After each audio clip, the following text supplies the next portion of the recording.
أعوذ بالله من الشيطان الرجيم بسم الله الرحمن الرحيم اهدنا الصراط المستقيم صدق الله العظيم۔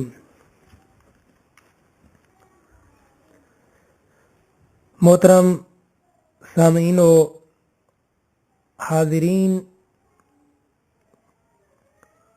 ہمارا سلسلہ موضوع پاکستان شناسی، اس کے تحت آج ہم جس موضوع پر بات کریں گے وہ ہمارا موضوع ہے کہ پاکستان کی بقا کیسے ممکن ہے۔ اس لیے 1947 میں دنیا کی سب سے بڑی اسلامی ریاست وجود میں آئی،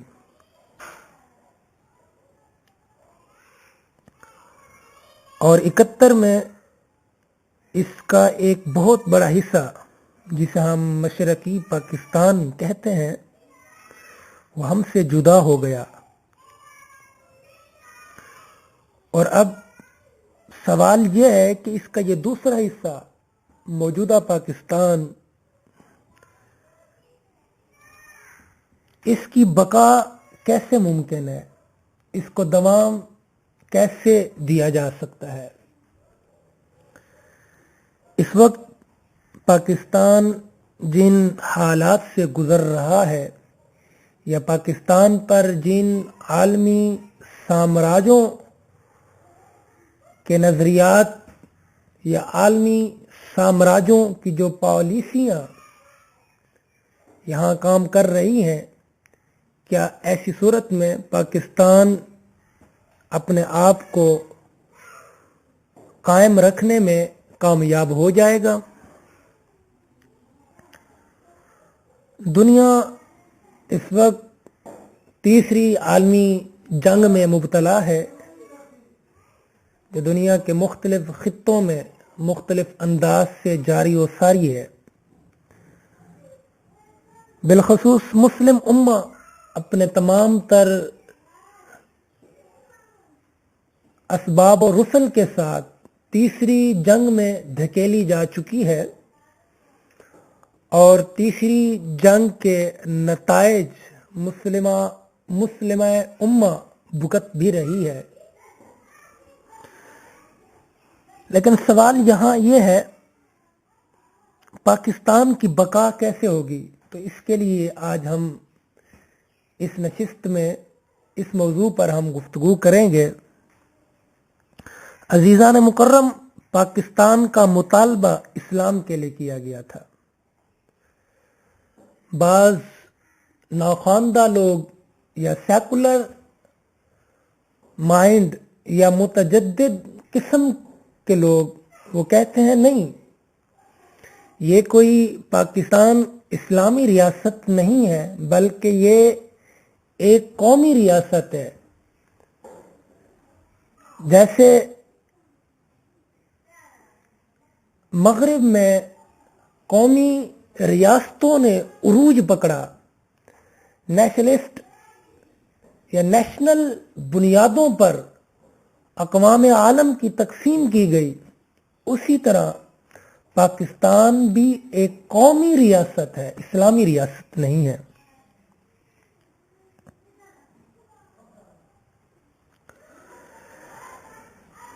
محترم، یہ وہ پہلا بنیادی انحراف ہے جس کی وجہ سے پاکستان اپنی صحیح سمت سے ہٹ گیا۔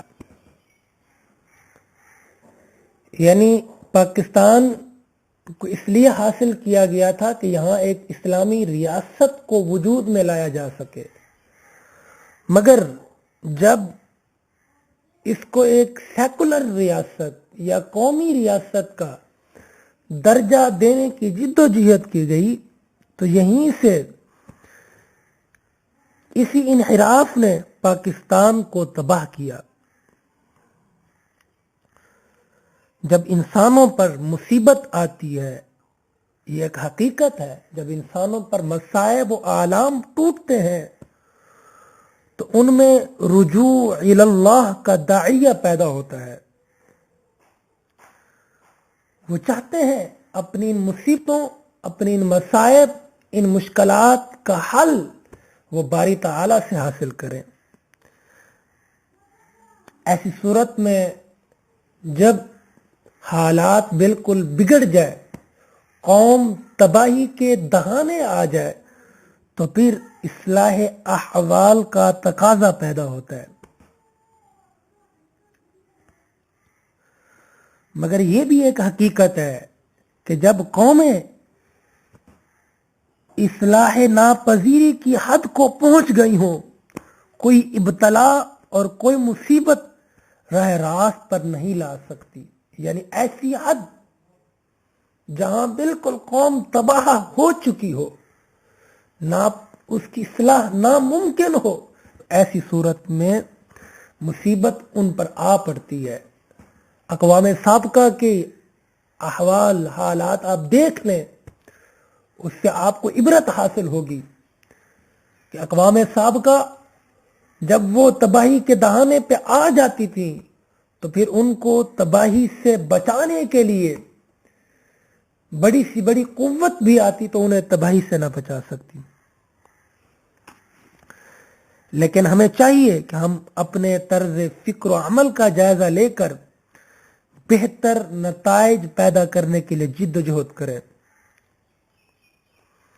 لیکن شرط یہ ہے یقین کے بغیر کوئی جد و جہد نہیں کی جا سکتی، اور نہ ہی یقین کے بغیر کسی جد و جہد کو کامیابی میسر آ سکتی ہے۔ اس لیے شرط اولین یہ ہے کہ پہلے اس یقین کو پیدا کرنا ہوگا، پہلے اس یقین کو اپنے اندر جاگزین کرنا ہوگا کہ پاکستان کی بنیاد ایک اسلامی ریاست کے طور پر رکھی گئی تھی۔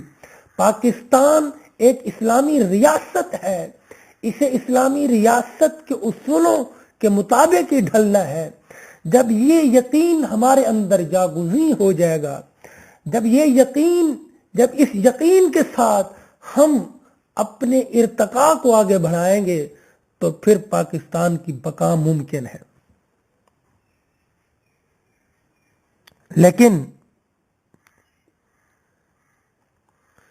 لیکن جن مؤثرات کی بنا پر، جن اسباب و علل کی بنیاد پر، جن وجوہات اور قاص کی بنیاد پر ہم بے یقینی کے اس درجے کو پہنچے ہیں، ان میں سب سے اہم ہماری فکری بنیادوں کا کھوکھلا پن ہے۔ یہ فکری بنیادیں، ہم اپنی فکر کو جن بنیادوں پہ کھڑا کیے ہوئے ہیں، ہم اپنی فکر کو جن بنیادوں پر استوار کر رہے ہیں، وہ ہماری بنیادیں ہی ٹھیک نہیں ہیں۔ پاکستان کے لیے، پاکستان کے نام پر ہم نے ایک خطہ ارضی لے لیا، خطہ ارضی ہمیں مل گیا، ایک پلاٹ ہمیں مل گیا، مگر ہم نے وہاں آبیاری کرنی تھی اسلام کے اصولوں کی، اسلامی ریاست کے اصولوں کی۔ لیکن ہم بجائے اپنی فکر کو اسلام کے اصول، ضوابط، اسلامی فکر سے جوڑتے، اسلام کے منہج فکر و عمل سے جوڑتے نہیں، ہم نے اپنی فکر کو کہیں اور جوڑ دیا، جس کے نتیجے میں ہماری فکر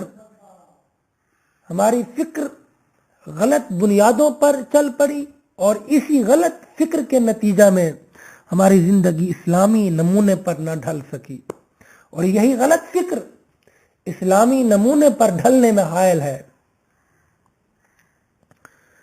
وہ موانع یا وہ اسباب جنہوں نے ہماری زندگی کو اسلامی نمونے پر نہ ڈھلنے دیا، نظری اور عملی دو طرح کے تھے۔ یعنی نظری عوامل بھی تھے جنہوں نے ہماری زندگی کو اسلام کے مطابق نہ ڈھلنے دیا، اور عملی بھی تھے۔ ان عملی عوامل نے بھی ہماری زندگی کو اسلامی نمونے پر نہ ڈھلنے دیا۔ اور یہ موانع کیا تھے؟ यानी नजरी और अमली, ये सिर्फ ये नहीं कि मुआशरत, मईशत, अखलाक, सियासत इनमें यह मवाने हैं, नहीं, बल्कि ये मजहब, दीनी और लादीनी दोनों तर्ज फिक्र की तालीम में मौजूद हैं। मतलब एक तरफ हमारा दीनी स्ट्रक्चर है, दीनी निज़ाम इल्म व फिक्र है, दूसरी तरफ हमारे पाकिस्तान में सेकुलर निज़ाम फिक्र व अमल है। जिस तरह सेकुलर निज़ाम फिक्र व अमल ने पाकिस्तान की बुनियादों को खोखली फिक्र फराहम की, इसी तरह दीनी निज़ाम फिक्र व अमल ने भी दीन की वो ताबीर या दीन की वो तशरीह हमें बताई जो इस्लामी मनहज फिक्र व अमल से मुताबिकत नहीं रखती थी। तो ये दोनों तरह के अवामिल ने हमारी फिक्री बुनियादों को खोखला किया है।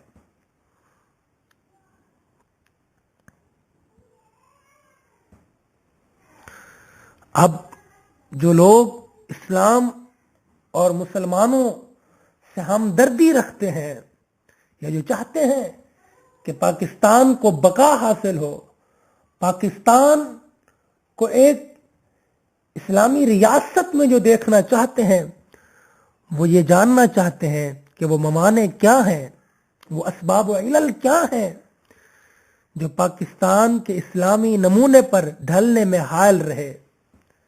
जिन असबाब व अवामिल ने पाकिस्तान को इस्लामी नमूने पर ना ढलने दिया, वो क्या अवामिल है, वो क्या असबाब है, वो क्या नताइज हैं, उनका तदारुक कैसे हो सकता है।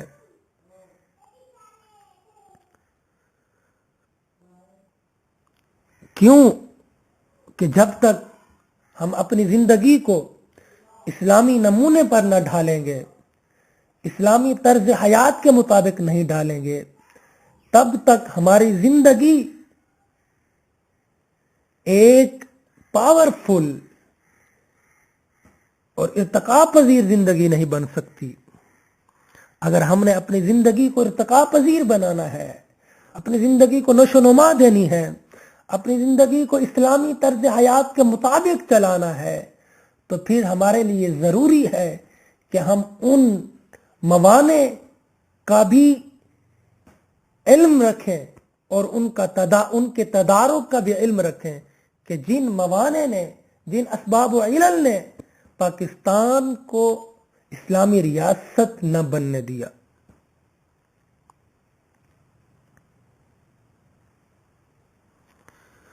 अजीजान मन, यहां सबसे पहली और बुनियादी बात यह है कि हर इनकलाब के लिए यकीन जरूरी है। आप पाकिस्तान को एक इनकलाबी मुल्क बनाना चाहते हैं या पाकिस्तान को एक इर्तिका पजीर मुल्क देखना चाहते हैं, तो फिर उसके लिए यकीन रखना जरूरी है।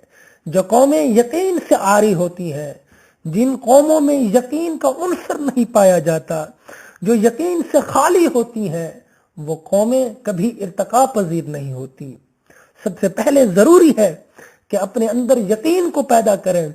इस यकीन को जगह देनी होगी कि पाकिस्तान एक इस्लामी रियासत है और इस पाकिस्तान की तरक्की और पाकिस्तान का बका इस्लामी रियासत में ही मुमकिन है। और मुसलमानों, अगर यहाँ के बासियों ने इर्तिका करना है, अपने डेवलपमेंट करनी है, अपने तहजीबी और तमद्दुनी तुर्राए इम्तियाज को मनवाना है, तो फिर इनको ये यकीन रखना होगा ये सिर्फ और सिर्फ इस्लामी रियासत की सूरत में मुमकिन है। अगर इस तज़ब्ज़ुब में रहे, इस कशमकश में रहे कि एक तरफ इस्लाम नाफिज करने वाली कुव्वतें हैं, दूसरी तरफ सेकुलर स्ट्रक्चर को नाफिज करने वाली कुव्वतें हैं, तो ये कुव्वतें आपस में लड़ती रहेंगी, झगड़ती रहेंगी, एक दूसरे को मारती रहेंगी, एहतजाज करते रहेंगे। ये अपने हुकूक का मुतालबा करेंगे, वो अपने हुकूक का मुतालबा करेंगे। यूं तसादुम हुकूक होगा जिससे मुल्क के अंदर अफरा तफरी पैदा होगी, बेयकीनी आम हो जाएगी और बेरहरवी का उनसर पैदा होगा। इसी बेरहरवी और बेयकीनी की वजह से कौमें तबाह और बर्बाद हो जाती हैं, और यही वो अहम उनसर है जिसने कौमों को तबाह और बर्बाद कर दिया।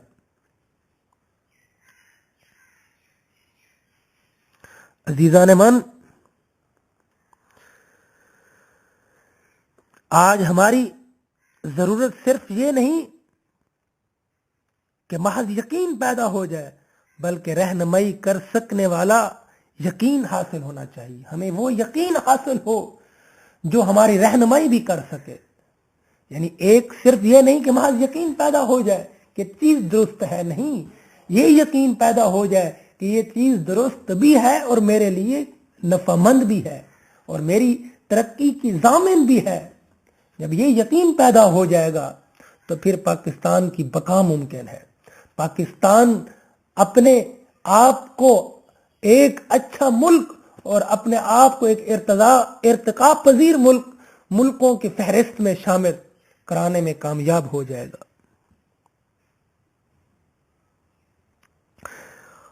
तारीख आलम का मुताला कर लें, हिस्ट्री को उठा लें।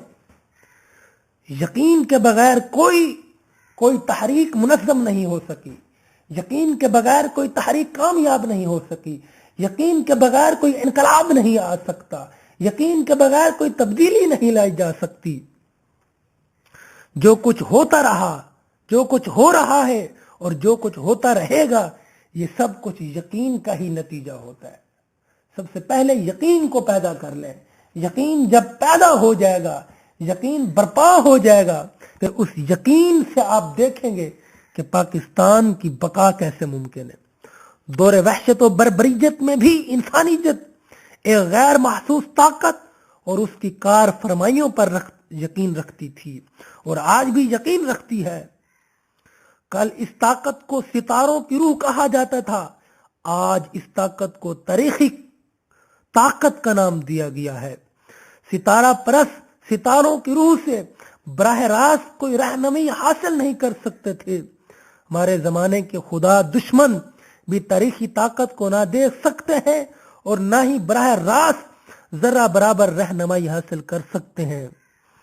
न सितारों की रूह भूलती है, न अपनी शहरा की तरफ रहनुमाई कर सकती है, न तारीखी ताकत ताबे गोयाई और इजहार और बयान की तवानाई से आशना है। दोनों की सिर्फ ऐसी ही ताबीर और तर्जमानी मुमकिन है जैसी पत्थर से तराशे हुए किसी खामोश बुत की। बुत के सामने बैठे हुए हैं, मुजस्मे के सामने बैठे हुए हैं, सनम सनम पुकार कर कह रहे हैं, मगर यकीन के साथ बैठे हैं। तो यकीन ही सबसे बड़ी ताकत है, वो दे कुछ नहीं सकता। ये असनाम परस्ती देखें तारीख के अंदर, बुत परस्ती, असनाम परस्ती, ये क्यों थी? सिर्फ यकीन की बुनियाद थी। यकीन की बिना पर बुत परस्ती आम हुई, अजसाम परस्ती आम हुई, सितारा परस्ती आम हुई, सिर्फ यकीन की बुनियाद पर। देते कुछ नहीं है, देने वाला वो है, देने वाली एक ही जात है, लेकिन इनके यकीन ने उनको बहुत बड़ा खुदा बना दिया। तो गोया यकीन ही सबसे बड़ी ताकत है, यकीन ही सबसे बड़ी कुव्वत है। दौरे वहशत और बर्बरीयत के नुमाइंदे और असर हाजिर की नादीदा ताकत के पुर सितार परिस्तकार, असर हाजिर की नादीदा ताकत के पुरस्कार, जिस खुद साख्ता ताबीर को ज़ाब्ता जिंदगी और प्रोग्राम कहना चाहते हैं, कहते हैं। यानी यहां मौजूदा दौर में आप देखें, जदीद दौर है, टेक्नोलॉजी का दौर है। यहां जिस चीज को आप लागू करना चाहते हैं, जिस नजरिए को, जिस फिक्र को आप अमली जामा पहनाना चाहते हैं, तो पहले सबसे पहले लोगों के अंदर यकीन की लहर को पैदा करते हैं। लेकिन साइंसी इजादात हो, टेक्नोलॉजी हो, آپ یقین کی بنیاد پر ہی سب کچھ کر سکتے ہیں، آپ یقین کی بنیاد پر ہی سب کچھ کر سکتے ہیں، تو یقین سب سے پہلی شرط ہے۔